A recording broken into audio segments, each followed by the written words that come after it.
temper. I'll come right back and give you a hand.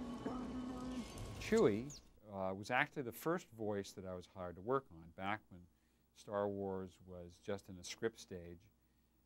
They knew they had this character named Chewbacca who was going to have to act and appear in scenes with the other actors.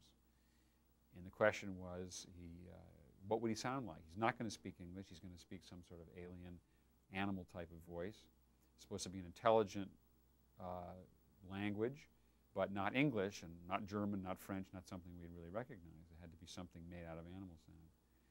In one of the first meetings I had with George Lucas, we talked this over, and he said something about, well, maybe bears would sound good. He had heard some recording maybe somewhere of bears growling and making vocalizations. He didn't say where that was, but he said that'd be one of the things you might look into, and we had a list of different animals to go out and record. So in the sort of year I spent recording preliminary sounds for Star Wars, I collected lots of bear sounds, as well as walruses and lions and badgers and sick animals and domestic, all sorts of things.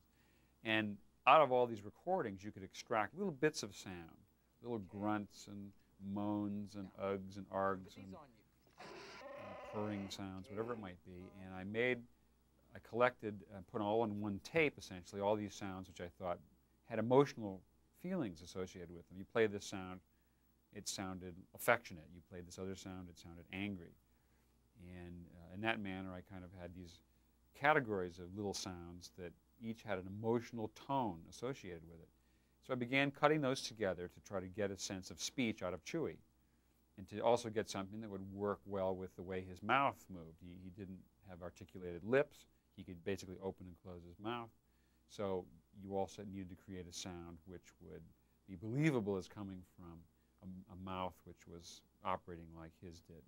And through a great deal of trial and error, came up with a voice for Chewbacca in that fashion. So it's a voice which is manufactured completely out of animal sounds, principally bears, and synchronized with the performance that's shot during filming.